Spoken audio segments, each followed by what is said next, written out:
Sweet. So, Sweet 60 sketch. Let's try to think of a place to start. I was listening to an hour-long version of Radiohead's Pyramid Song that somebody had done a really egregious time stretch to. Listening to that the other day, and it reminded me of this rack that I had made ages ago that kind of does a similar sound. It's not made to,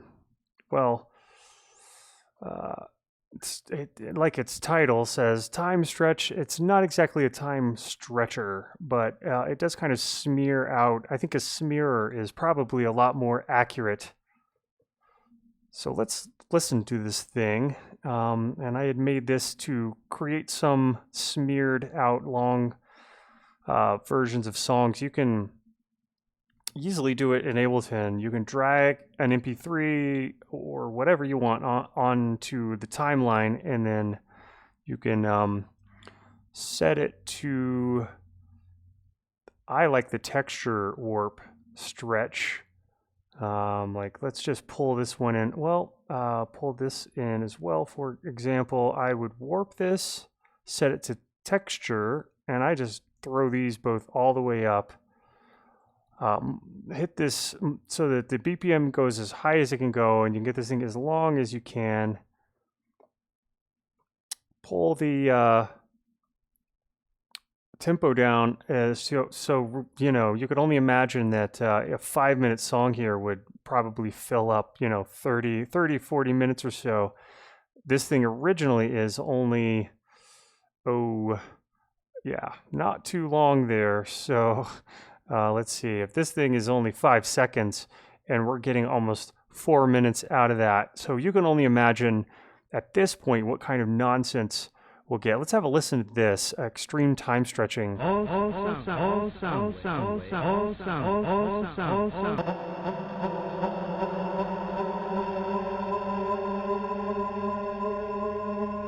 And the Pro doesn't sound too bad either, honestly. Let's pull this time stretch rack, and it takes ages for the sound to get through because it's having to travel through a lot of delays with reasonably long lengths, especially when we set our tempo as low as it can go. It could take upwards of, well, let's see some sound coming through there. Yeah, it diffuses it like crazy. So it's starting to fill up here. I can see something coming out the other end.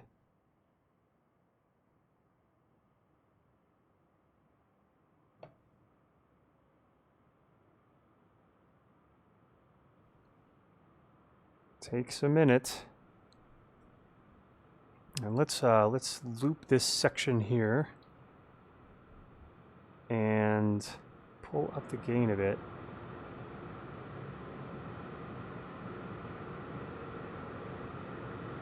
You can pretty much run anything through this rack and get a reasonably decent sounding drone out the other side.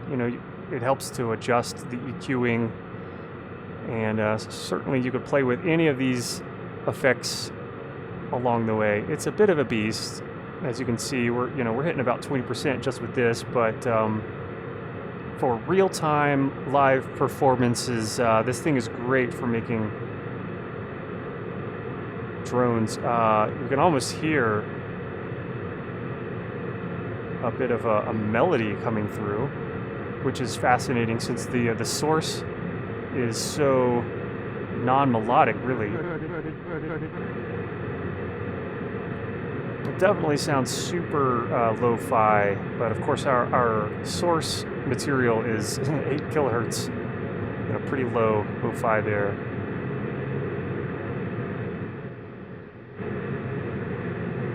Let's try air gas. This will be much more tonal. And we'll hit the multiplier so that it stretches it out. And this one goes a lot farther because it's just a longer sample to begin with. And of course it's going to take upwards of 20 seconds to hear this new stuff come through.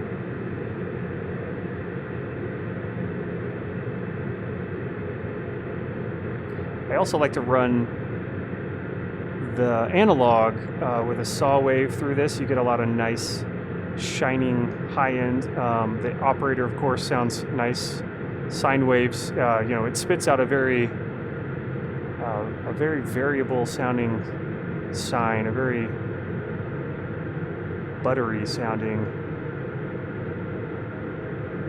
And if you want to just start it over, you can also hit the power button on it and reset it that way.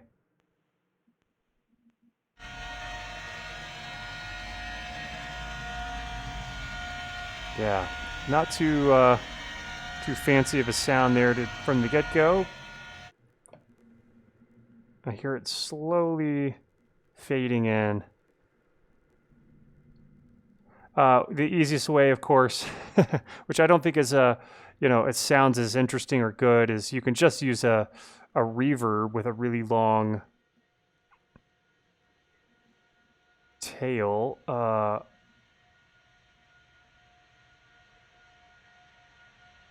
Let's try the hybrid reverb. We've got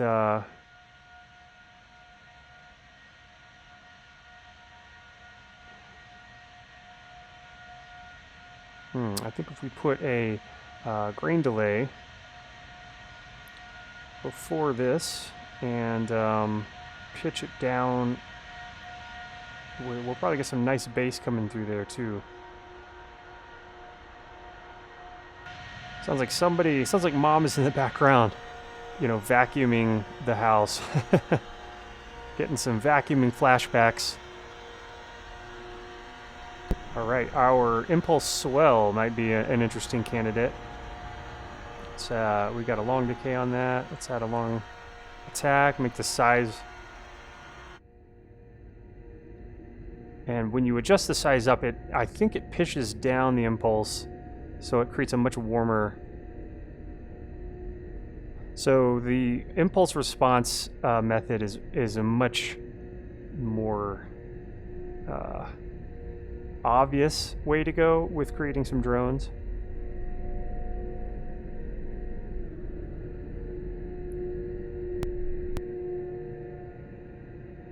And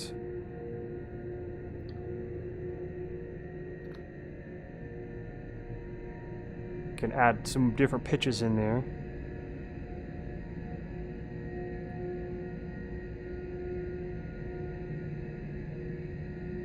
I'm guessing that an auto pan after all this with a slow sweep could be nice to sort of break up some of that high-end breathy monotony. I guess we could EQ in here as well.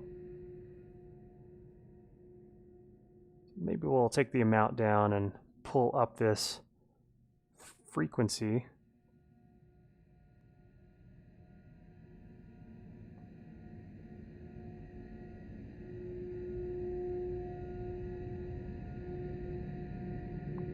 Cool, and I don't even think we need to fade this thing in or out.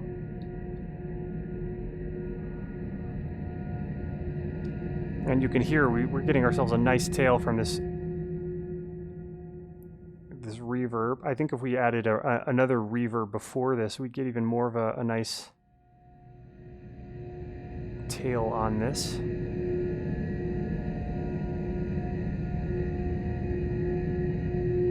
Lots of bass coming through, lots of bass.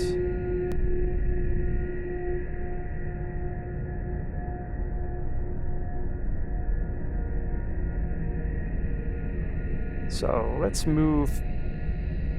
First of all, I want to duplicate this. So we've got two of these. We'll call this FX2, and this one here we'll move that in there, and I'm going to move this stuff into the effects rack here.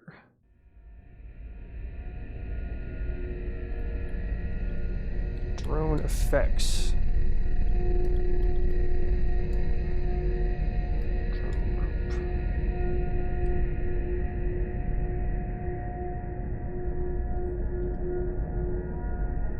So now we can add other layers in here, and our drone-ish, you know, stuff we've got going on here is, you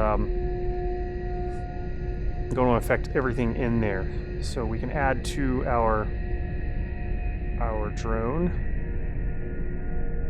Let's kill some of the bass coming in there.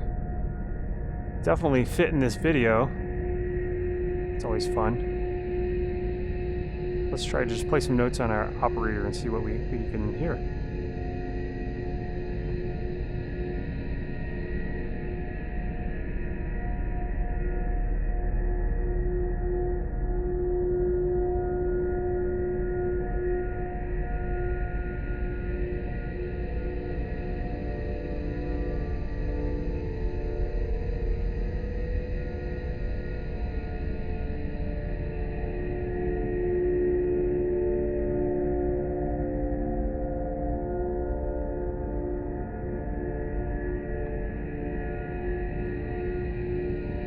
And I think we just need to pitch this down 1 to match it up with the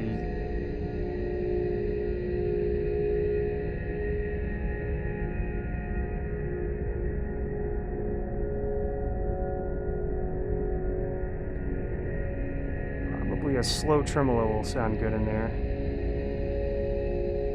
So this air gas is somewhat overpowering.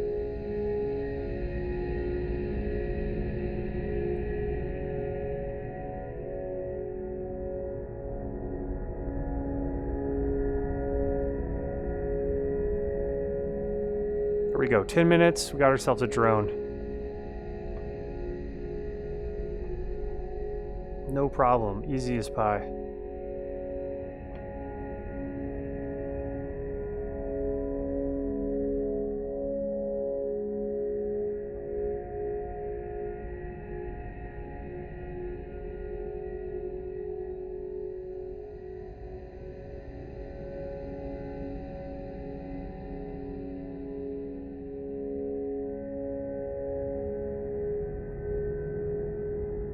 But to make good drone music, I really do think that there needs to be changes, like subtle changes happening, but constantly, slowly. Here's some cool textures in the background with this. Some acoustic sounds, you know, like a contact mic on maybe some metal object and scraping it, or I think it's a good habit to get into to try to think of what sounds would fit well with this, what acoustic sounds would fit. Try to, you know, play that puzzle game in your mind of matching timbres up. There's no end to the amount of combinations, especially when you start to consider that everything that exists in the physical realm is a potential sound source and can be, once, you know, in the computer, turned into anything you want.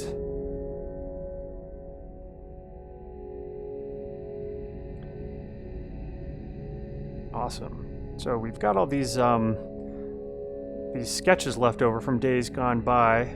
I've got a few from the improv creation. Those were some of the early videos that I made.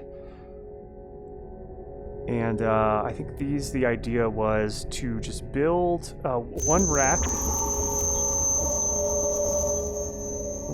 that can kind of,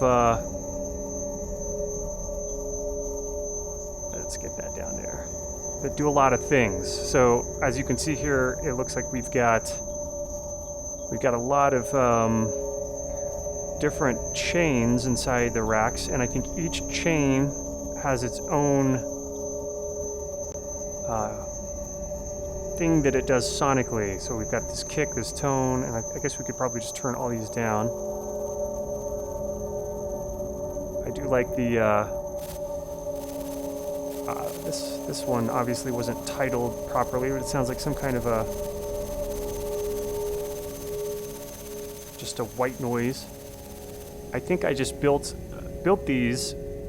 I had a phase where I was building a lot of these one rack wonder type of things, where each of these chains in order is associated with the macro knobs in order. And there's a container inside of them that shuts on and off. This kick is pretty simple. If I'm looking at it correctly, we've just got vinyl distortion making a crackle. Then the mid-side thing I think is like this crackle here. You get these loud pops, but then this sort of steady stream of crackling. And if you push the side all the way out, you lose the loud crackles, and then you can just work with the noise source. And I've got this bass pushing way up here. I think we got to play one of these clips to hear the magic.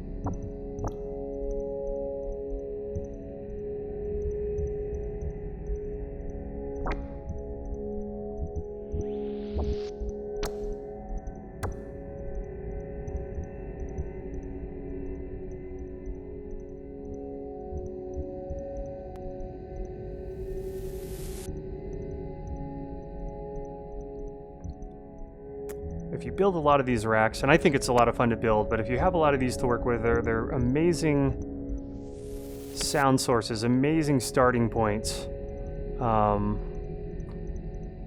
And I think it really helps to have some good starting points, whether it be racks like we've built in the past, or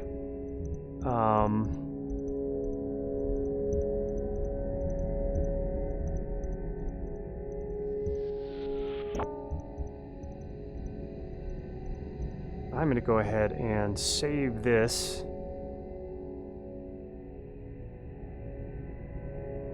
All right, we will put this in our, even though it's not going to have any of these sweet clips to go along with it, and I might make a template in here that just has those.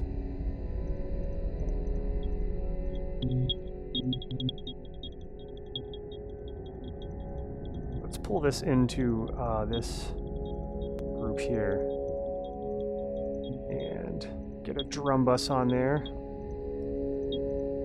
I'm just jumping all over the place. I start to go in one direction and then I hear something and I follow that. It is a bit nerve-wracking sometimes, even for me, to not, finish the sentence or finish the thought or finish the direction. But it is the bane of being an artist and just following those whims.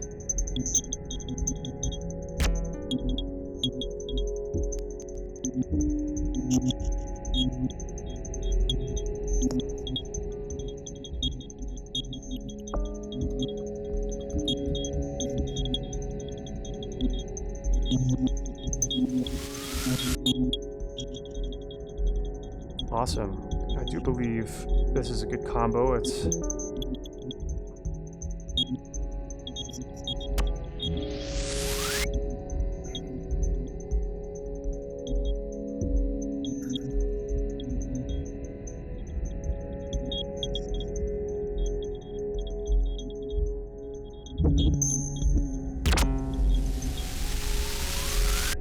probably could use just a bit of tuning.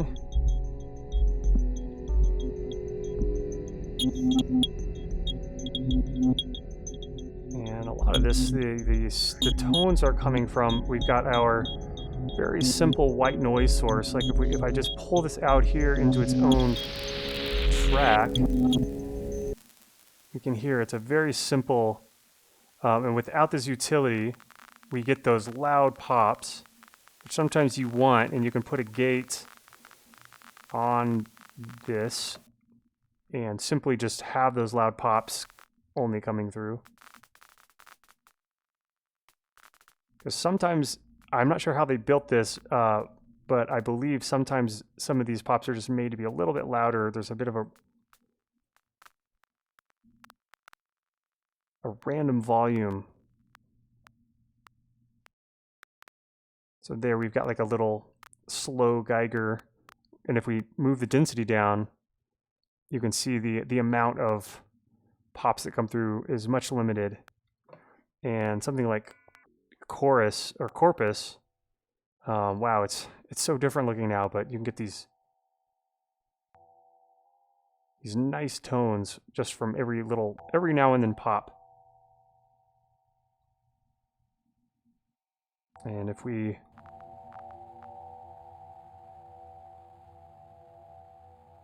easy way to make a drone, for sure. Corpus, and then this setup here. Okay, so enough divergent path. Let's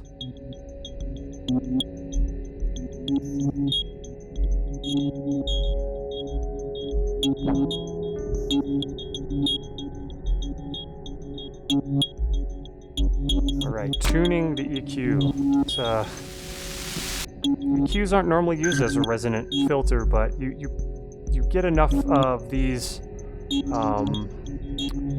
notches going, and this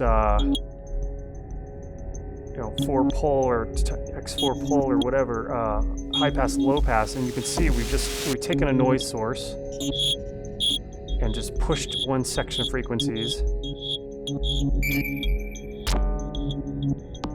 So if we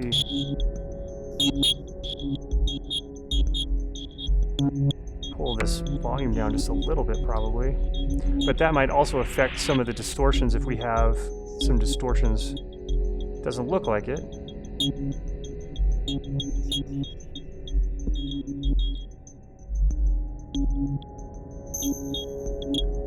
Now we need a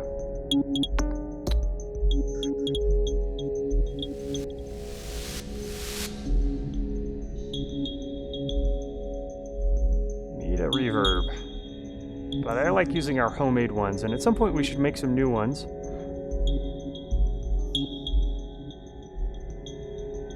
Just drop a taiko drum in there. That probably sounds pretty dumb.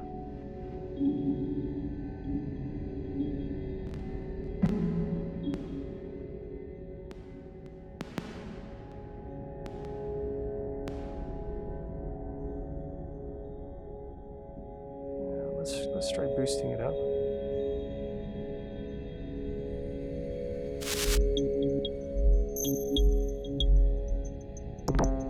Honestly, I wouldn't have thought that a taiko drum would actually make any kind of a decent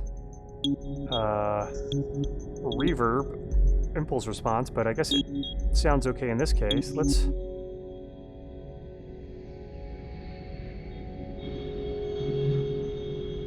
surprisingly sounds okay. Summon wet dry effects rack. Let's pull these into that and just use this wet and dry instead, because I like to be able to adjust the gain at the end of the hybrid reverb. I've noticed it's a bit hot and heavy sometimes, so we're just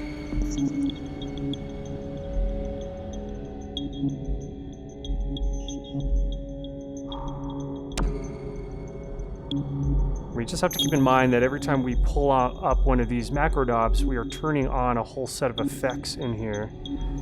This metal one, again, I think we're going with a theme. I'm seeing a theme here with all these. We've got this final distortion in this mid side. We've got some EQing to make our tones. Various types of notch filters and high pass, low pass all working together. EQ can be one of the most creative tools for sound design. It doesn't have to be just for tweaking a mix. You can do extreme things with it, and there's no reason to not try some extreme ideas.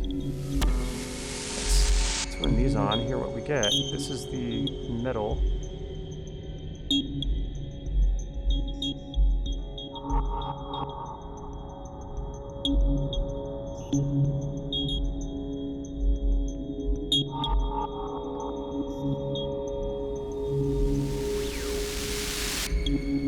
Let's check out our CPU.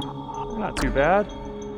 I guess the built-in Ableton effects, as much as I think the sound of some of them is really grainy or too lo-fi digital, probably because they've got them running internally at lower processing rates or undersampled, I guess you could say, to make them really efficient for live use. And honestly, if you run stuff like this with all these Ableton effects through a live sound system, nobody is going to be able to hear any of that digital graininess. Unless you're at one of those super audiophile, hi-fi listening bars in Japan where the speakers have been tuned and tweaked for like 20 years. I don't think anyone would notice. And even then, maybe there they would just, you know, consider the gritty digital stuff you get from like the grain delays in here and some of the distortions that come with Ableton. Maybe they would consider that as just like, it's just a feature. I kind of think of it as a feature, and I think 20 years from now, you know, everything is going to sound so pristine and so, you know, analog perfect that I would guess to say there will be a resurgence. Oh, got a jet flying over. There'll be a resurgence of people wanting to sound like that old school early 2000s. Everything seems to go around in circles. The cycle of circles. It's my album. That's what I'm going to call this song / album. Okay, so we have 2 clips here. I'm not sure if there is a huge difference between the two. I am actually kind of wondering if we need both of these clips.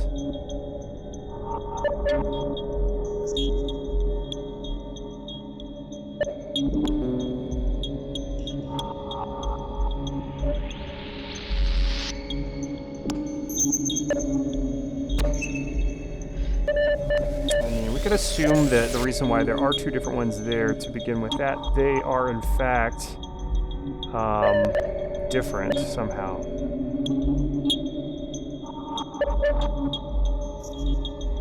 Cool, I don't need to loop this anymore. I think that also affects our the looping going on inside these clips. So the farther out we can go, let's just type in 667. You know, the more off paced our unlinked automation loops will be. Not that that'll make a huge ton of difference in the sound, but it's almost like what I think of as the seed factor in a generative random random number generation. You have oftentimes a seed, and so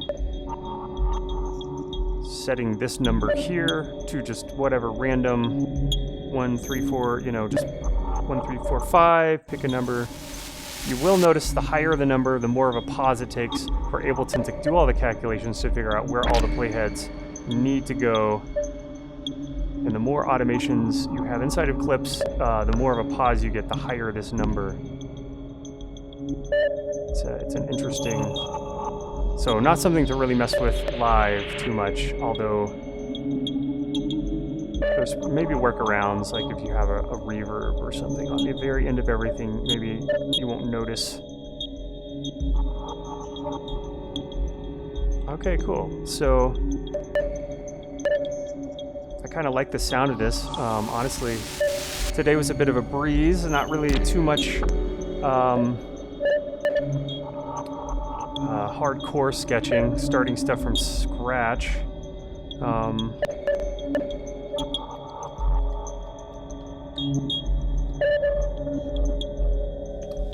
But some days it's going to be like that. You may not have as much energy, and I think it's a great idea to try to find ways to be able to easily have jumping off points where you can get somewhere that you feel good about, that you feel good that you did something interesting and had an accomplishment without tons of effort. So for me, it's building a lot of racks and being able to just drag those in and sort of play with those like Lego blocks, moving them around from left to right in order.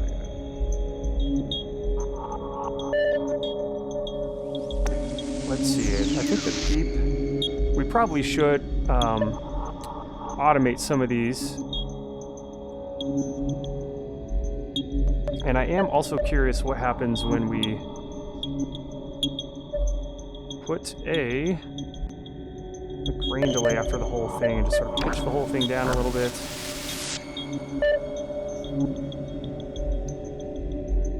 Now might actually be a good time, instead of ending the sketch, actually maybe I'm gonna turn this beep off for now and see if that... Yeah, I kind of like that also. That's a very...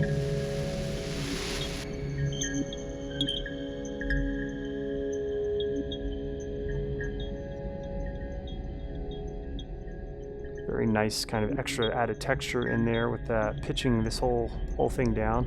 Sometimes I'll just drag a grain delay in there after a large amount of sounds just to hear what will happen. Oftentimes I'll delete it, but get ourselves a kick in here and have a little bit of an ambient techno fun. Definitely out of tune.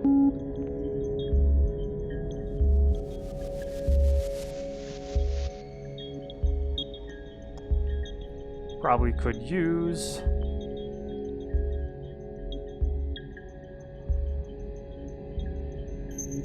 a bit of a boost.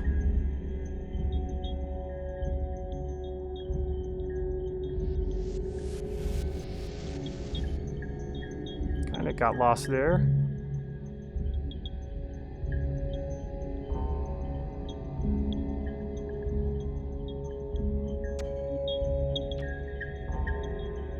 Well, if we were doing a live show and this video here was what we were projecting behind us, I think this music would go pretty well. Almost has that dub feel to it.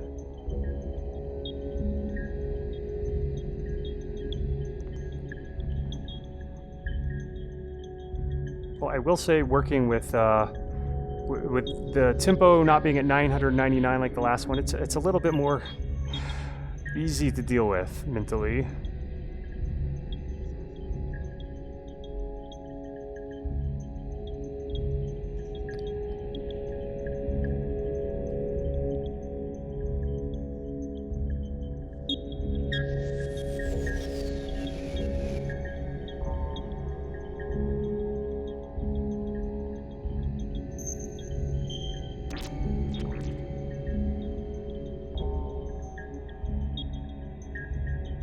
Very, very spacey sounding ambient.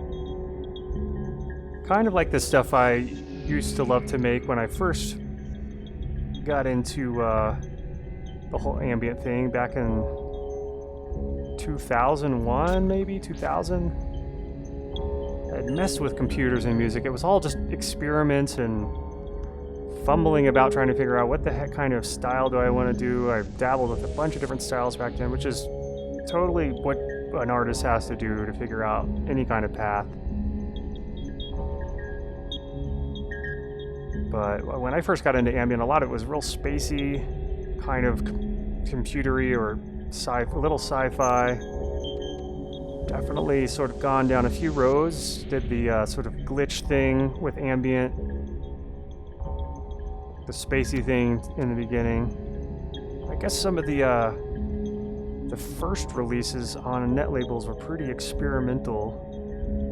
Studies of Life Form in Transit had some really weird, noisy kind of... Got into the whole, of course, you know, modern classical sort of thing, soloists and whatnot. It's been a fun ride, of course. I'm enjoying the break for sure. Not sure when it'll get picked back up and, you know, what the iteration will be looking like then, what styles will be messing with then. Alright, let's clean this up. Get ourselves a little bit more of a curve here.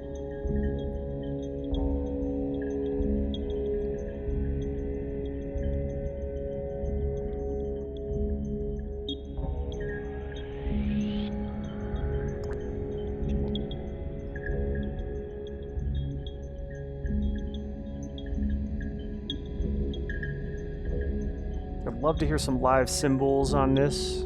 You know, at this point, this kind of so much spaciness going on here. Adding an acoustic element, a few layers of even like female vocals could just add this like layer of humanity that I think really helps break up the monochromaticness of something that like this is so DSP generated and like computer generated or synth based basically. Of course, that is just my opinion, you know, and whenever working on ambient, I always think in terms of it as a whole orchestra, and what are all the different instruments out there, you know. You could add in some smeary guitars, or who knows, some textures.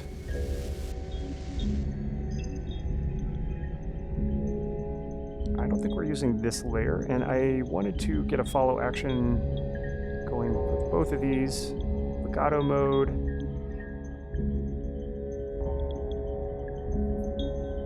And we'll do a 50-50 split of play other or play again.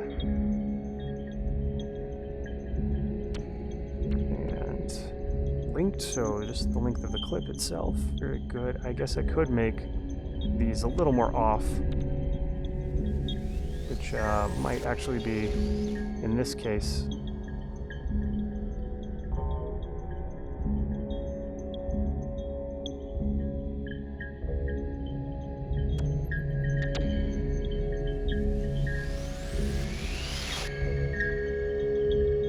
awesome. I want to hear what a pitch shifting before all of my.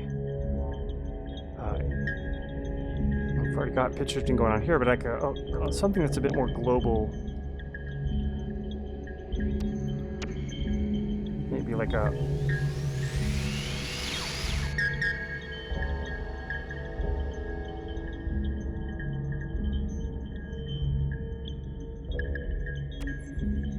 It's a pretty cheap move right here, but sometimes, you know, a broad stroke you can get pretty far with some basic moves.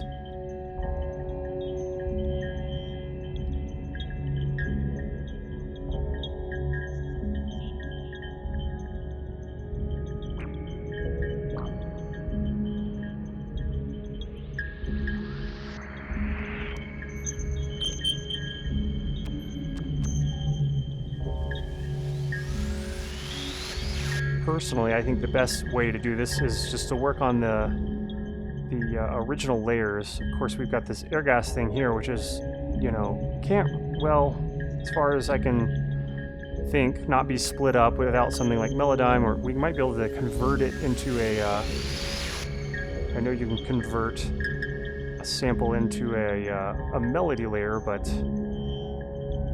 there's really only like bass notes here, or core, I should say, not bass, but core notes, core frequencies. So we could, you know, do something like add this into a sampler and mess with it from there, but yeah, I unfortunately am lacking in the energy to pull that kind of thing off. It is a very gray and cold day, so sometimes it's nice to just have, you know, do some simple moves when you don't have a ton of energy. Okay, cool. I wanted to play with this idea of the fifth and the seventh, or 5 notes up and 7 notes up.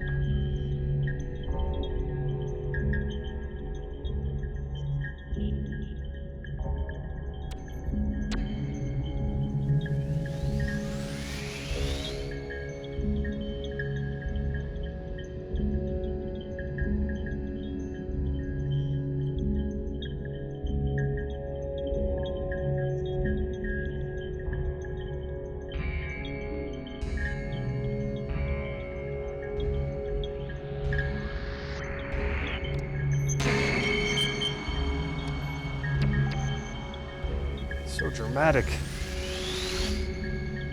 Just so much space tension.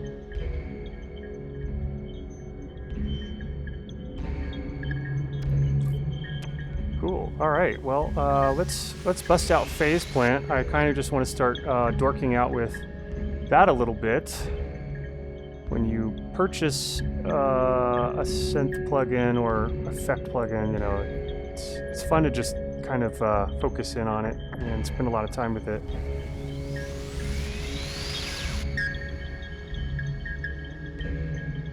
Audiothing's texture. That's a nice freebie. Let's hear what that sounds like on the whole thing. I know it spaces things out a lot.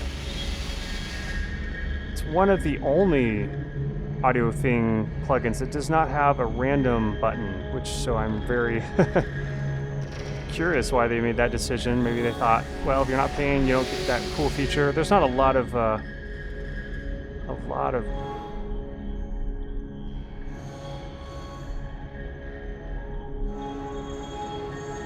not a whole lot of options with this plugin anyway.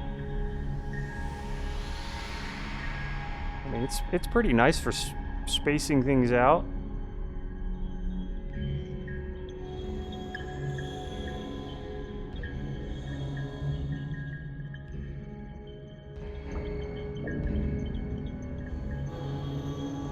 Nice. Looks like we can just process the mid or this side.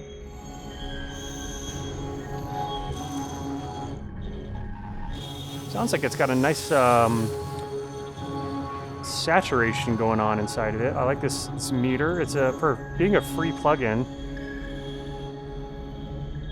it's pretty cool. Audiothing, I definitely recommend their plugins for lo-fi music.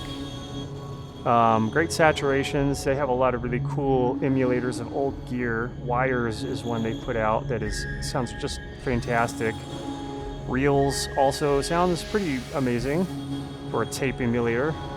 Wires is emulating some old, it's like an old Russian spy gear, tape machine, radio receiver kind of thing.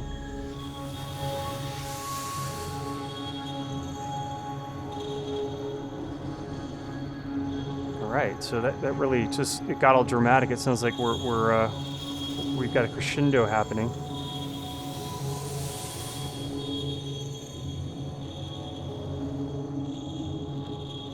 And I think I want to pull audio from the master, get ourselves a master audio chain that we can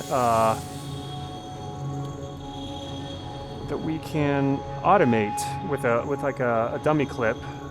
We've done this before, so let's see. No, that's not the one. Yeah, there's my gate. If Ableton will stop hiccuping. And we definitely want our limiter back on. So we need to pull audio into here from the master. So yeah, let's think about this. We've got audio coming in. Okay, we can use this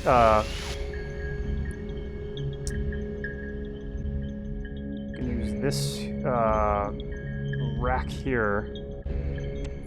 We've even got ourselves an audio through, which I think we want to mute. So where'd the sound go? Let's pull in a gate here. We will process or let's see, sidechain from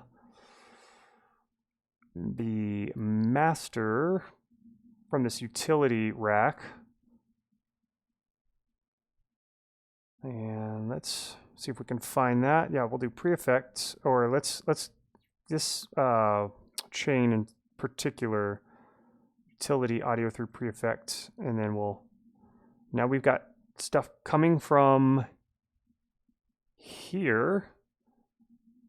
Of course, it is feeding back, and you can see that's why we've got some insane levels there. Let's do sends only on this. So now we don't have the crazy feedback. And let's then sidechain on with this gate, pull from Master Effects, post mixer, I guess, and just turn that on. And now we can have effects working on our master that we then can use this audio clip. Because sadly, we don't get dummy clips for Master Effects. I understand the move there, design-wise. Why would you need that?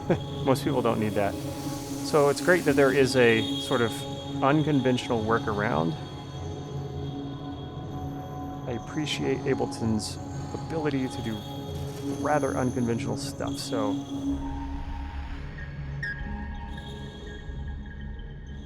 yes, let us automate everything on this plugin.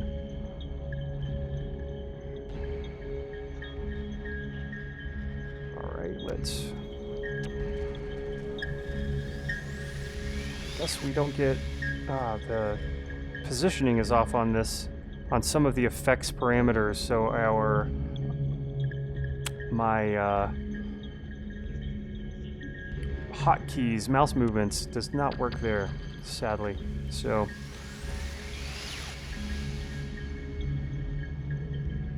we can just do it manually, like old school times.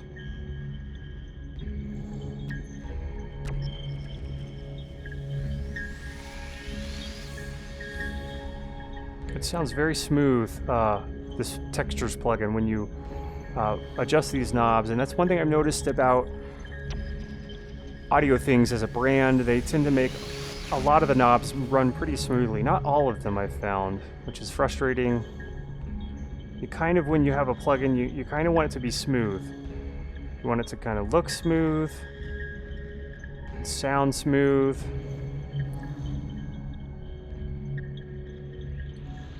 You know, at least if I was a plugin developer, that would definitely be my move. I would make sure every knob was just like Sound Toys level or Fuse Labs, where everything can be automated and sound super smooth when you do that. FabFilter also really...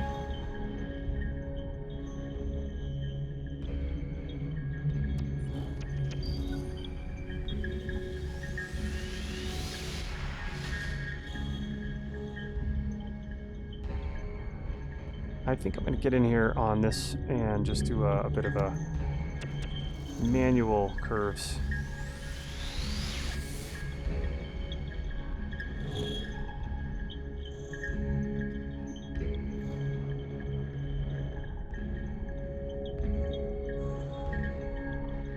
Let's wrap around the end in the beginning so that they match up. I will just... and we'll drag this here. There we go. Cool. And I guess I'm not going to automate everything. Actually, this we will. And let's pull this way out. Clean it up. Oh, that was unexpected. I don't know if that's like a bug or what's going on with that. We will just drag this way out here. And now we'll clean it up and hopefully it'll... There we go, a little smoother. And let's wrap the beginning position to the end. Looks like they were already ready to go. Cool. Audiothing textures. I'm not getting paid to talk sweet about these plugins. I just happen to have used them and used a lot of plugins in my day. And I have to say they are some really hot sounding plugins. Maybe not the cheapest, but they do have sales. Black Rooster also sounds just so good. Alright, let's get... let's hear what Multiply sounds like in there. This is another freebie. I do like the challenge of trying to see how much cool stuff you can get out of just free plugins. Alright, let's start over on that one. I just dragged a bunch of knobs with recording on.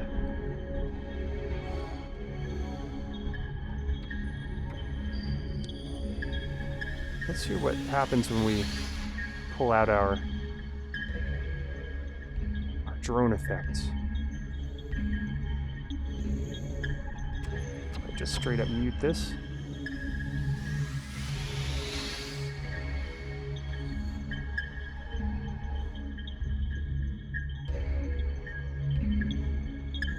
It sounds like we have a high string sound coming through.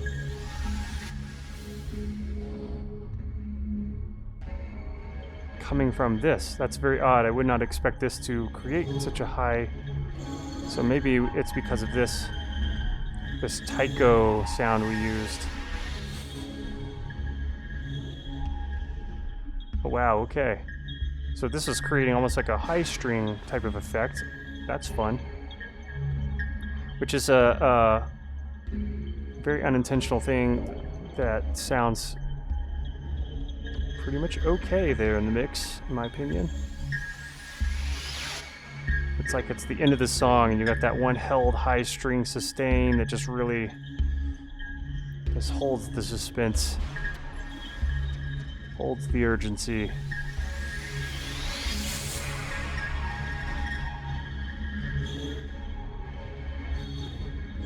And I really need to modulate some of these so they're not constantly on.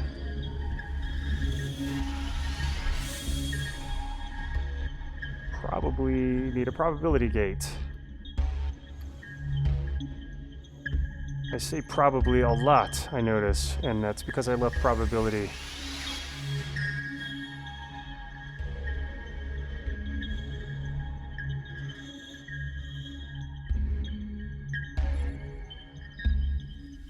Let's automate that.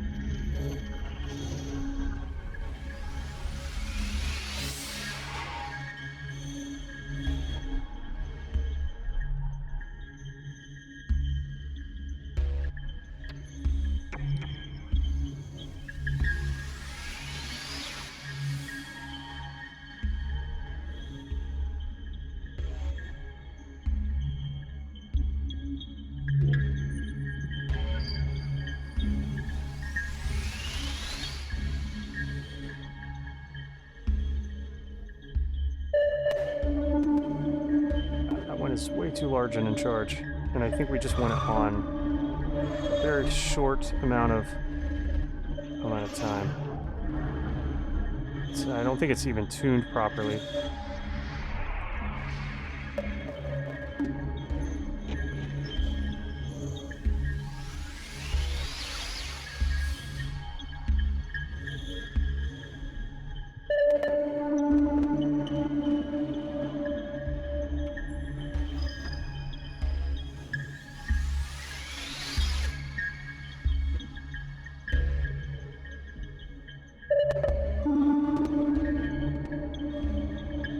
By adding these modulations and sparsing out the frequency at which some of these chains inside of this Uber rack, some of the frequency of when these are occurring, we're creating much more minimal sound, in my opinion.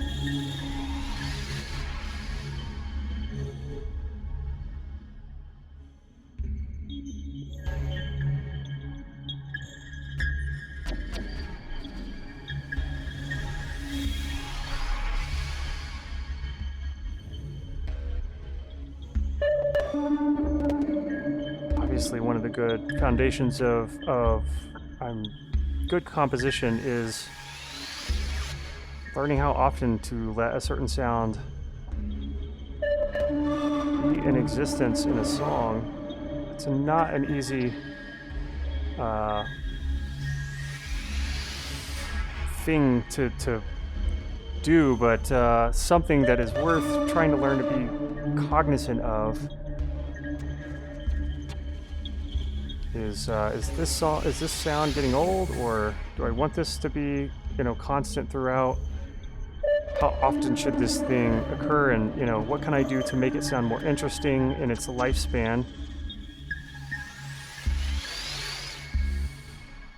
And how can I make it sound more interesting throughout its existence without spending a million years micro tweaking down the rabbit hole of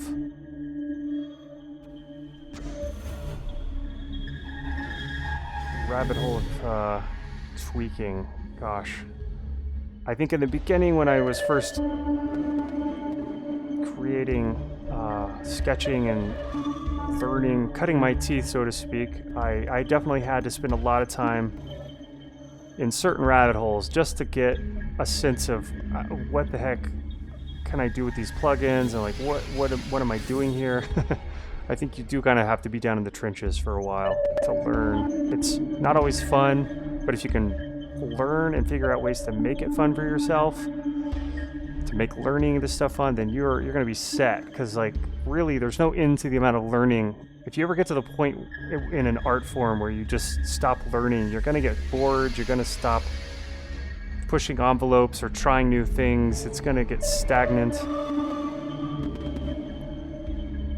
I I guess some people maybe like that, you know, repeating themselves, reinventing their own wheel all the time. And in some cases, you know, you do have to be consistent to some degree, depending on what you're trying to do artistically. It helps to have a consistent theme or style. There are some artists that, you know, rely on their voice, and so therefore the backing music can just be kind of all over the map. Like some of Bjork's early albums were like a lot of different styles infused into one album at times. Alright, so I had a quest that I had bestowed upon myself to mess around with Faceplant. Not to be confused with Faceplant. Although I did do a couple of face palms when I realized how little you can actually automate inside this beast. Like, that's just mean. How can you develop such an amazing thing and have it be so limited in terms of... And give me more than 8 macro knobs, for Christ's sake. I'd like to think that I am just ignorant and have not found a way to add more.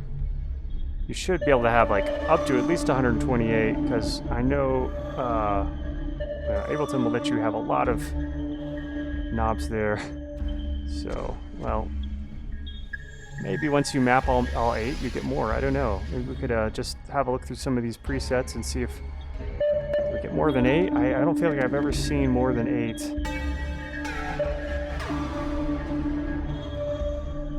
Really love the effects. I wish there were more of those. Could definitely try some of these.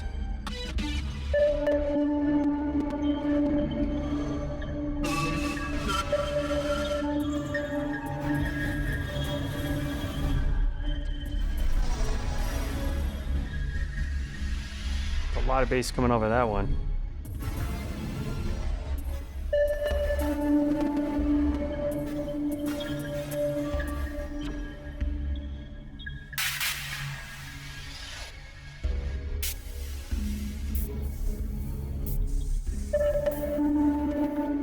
That's very loud. No shit.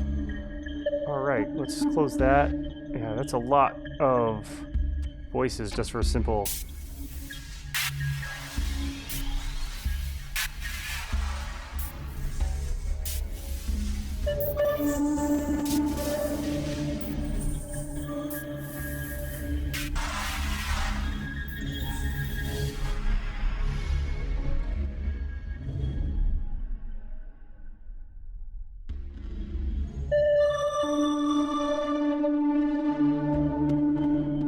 Turn this beep down. That thing is way insane. In fact, I might just like leave it off to save ourselves some cycles. Let's get that drone back in there.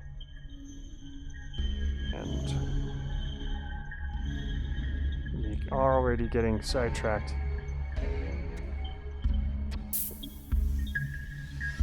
Awesome. So let's...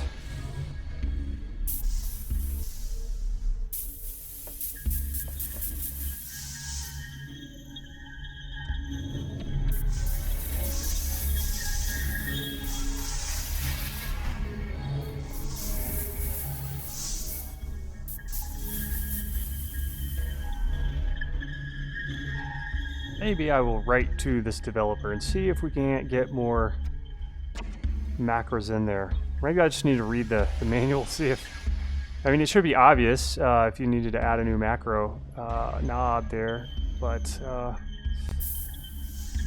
most musicians that are sane, which is, you know, most musicians, not me, well, just these 8 knobs would be plenty enough. I'm of course in the boat that where I just need all the options.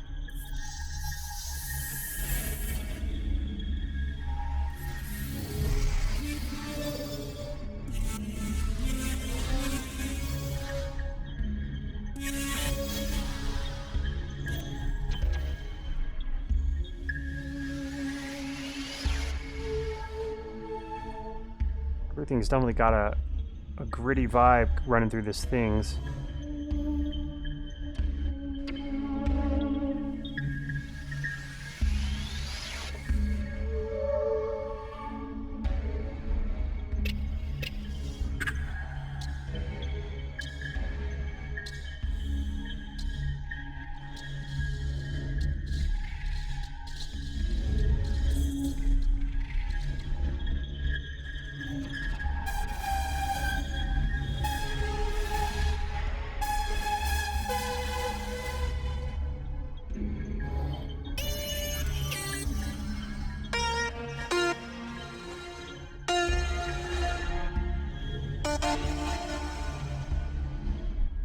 lot of nope on that one.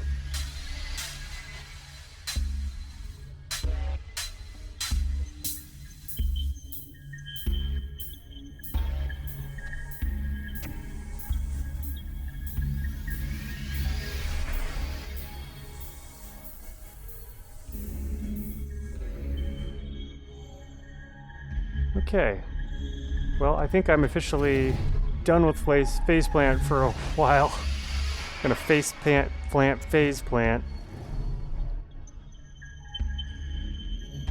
and just get one more of these in there. Not automate this one. Let's leave it on reverb mode, -12.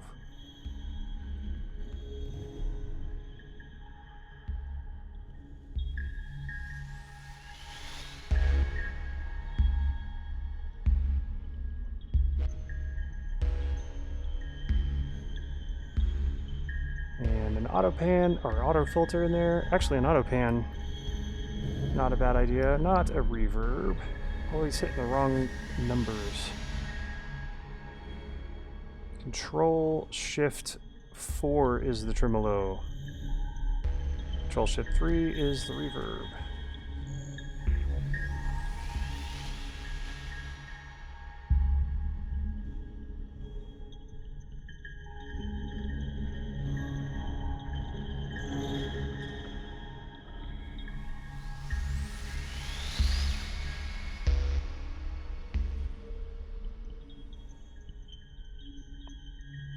Another plugin I really love is Frontiere. It makes things sound really nice and fat.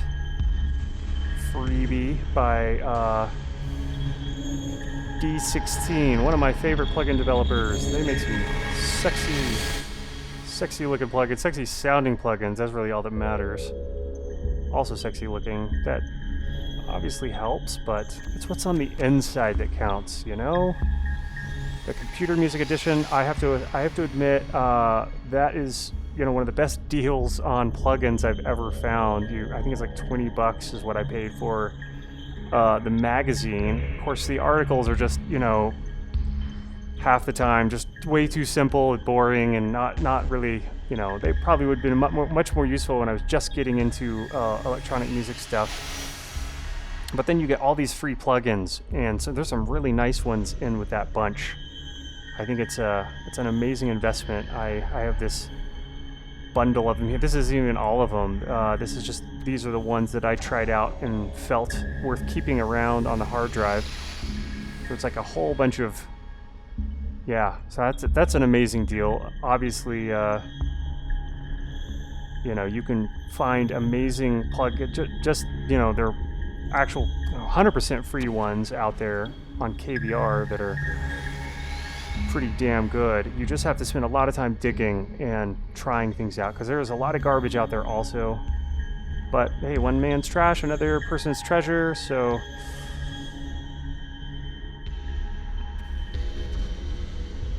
cool. And so when you load this up and you don't have these plugins, you know, it won't sound terrible. It won't sound as interesting, in my opinion.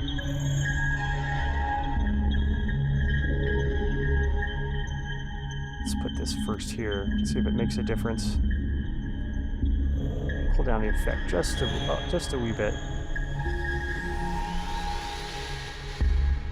I personally would rather just one knob to adjust wet and dry with, but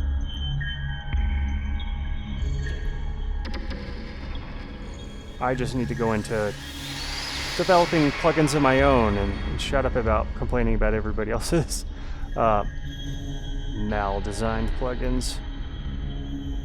Let's summon an audio effects track wet and dry preset. Pull this in here. Kill the dry. And now we can just use this instead.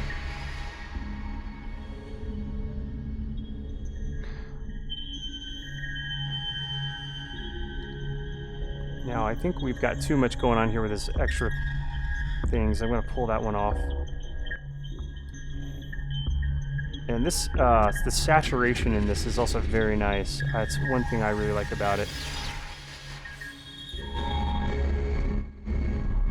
I think that is just a really smooth sounding type of clipping. You can really take a plugin out for a spin just to see what they kind of put under the hood. And a lot of EQs and a lot of other plugins don't have any built-in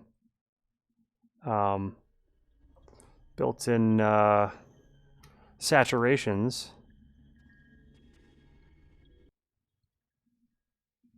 But you can, yeah, send a whole lot of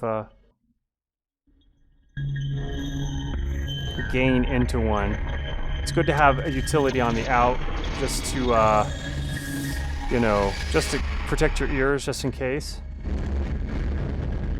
So this could be, you know, used as a saturator if you really wanted to do some extreme. Running a drum loop through this could be kind of nice. Make it sound industrial or just depends on your taste, but I like that you can abuse this and use it in a way that wasn't intended by the good lord of plugins. Most people would not think to just push so much. We may not need all of these.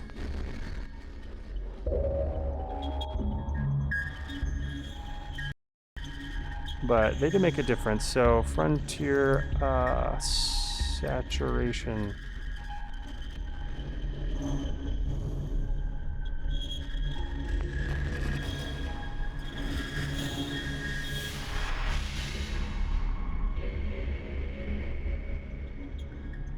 And a little bit of EQing might go a long way here.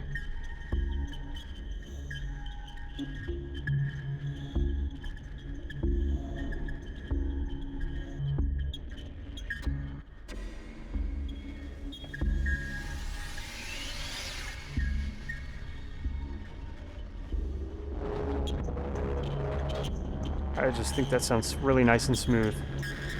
I can't compare it to any particular piece of hardware because, you know, the only way to really do that is to actually have the nice old vintage hardware and do a side-by-side A/B type of comparison thing, which is, you know, it's hard to find the time to do that kind of thing. Hard to find the money. If you are lucky and work in a studio with some nice Neve or some other really nice gear, go for it. I think it's worth getting a good sense of what really good hardware sounds. Of course, at that point you might be spoiled and think, you know, these plugins don't even come close.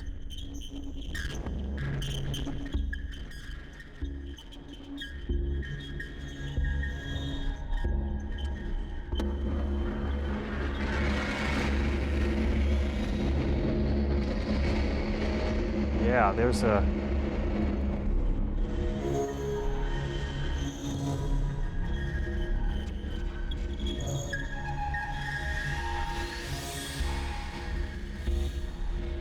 Wow, this I'm sure this sketch sounds like a muddy mess. Usually most of my sketches sound pretty garbagey, and when I go back to them for the second time, usually a week later, 2 weeks later, I'm always just amazed at how poorly they were mixed. But, you know, when you're sketching, the idea isn't to create the perfect mix.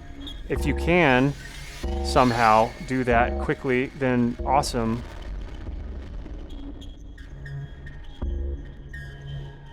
But I don't think it should be the focus. Honestly, the focus should just be creating sounds, getting sounds in a certain order, in a certain sort of structure, fashion.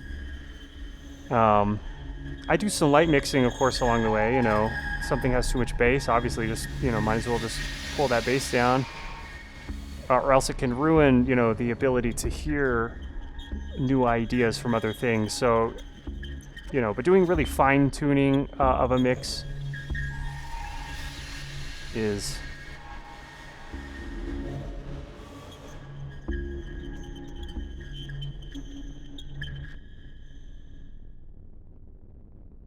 I don't think it's worth the time when sketching, at least for the first session. I am curious what this we had pretty much killed that drone, our original OG drone.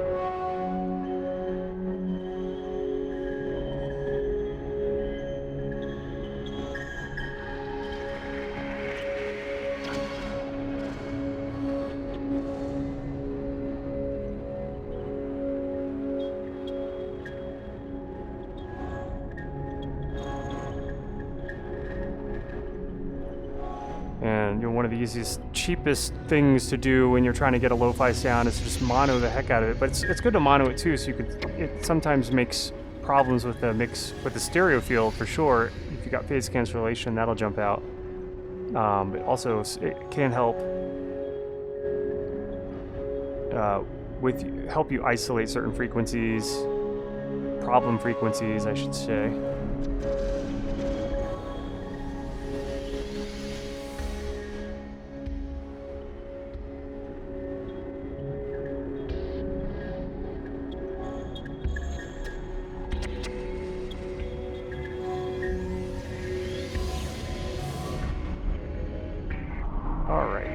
Let's get a compressor in there. I'm just sort of wandering aimlessly amongst folders. That's gonna be me at the end of my life, just wandering aimlessly, like an old senile producer wandering aimlessly amidst dusty folders. Okay, let's get some sidechain coming in from the 8 operator. This is our pulse.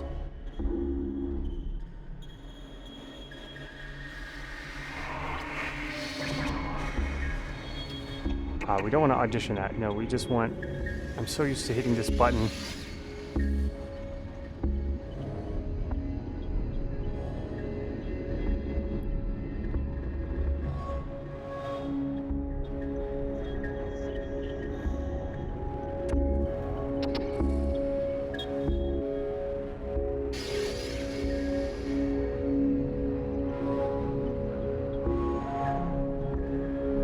It has definitely taken on overall a very lo-fi quality due to these master effects here.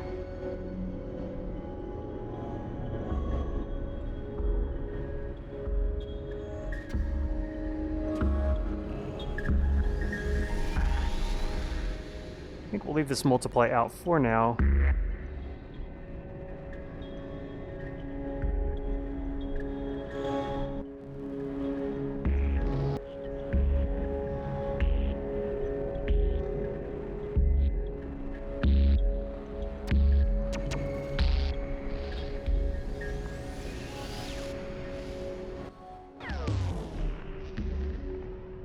Oh, that's fun. I love how this thing starts up. It's like you just hit a switch and the whole thing just sort of turned on.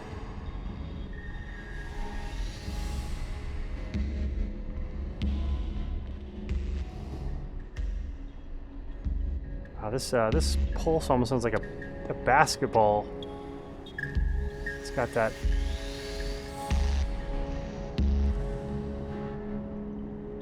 kind of snap to it.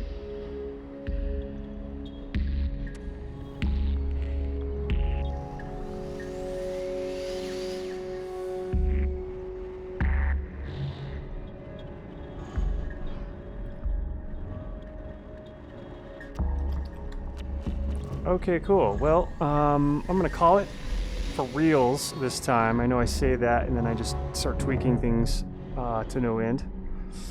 But that's always the fun, you know, is breaking your own rules. And so, yes, until next time, keep it weird.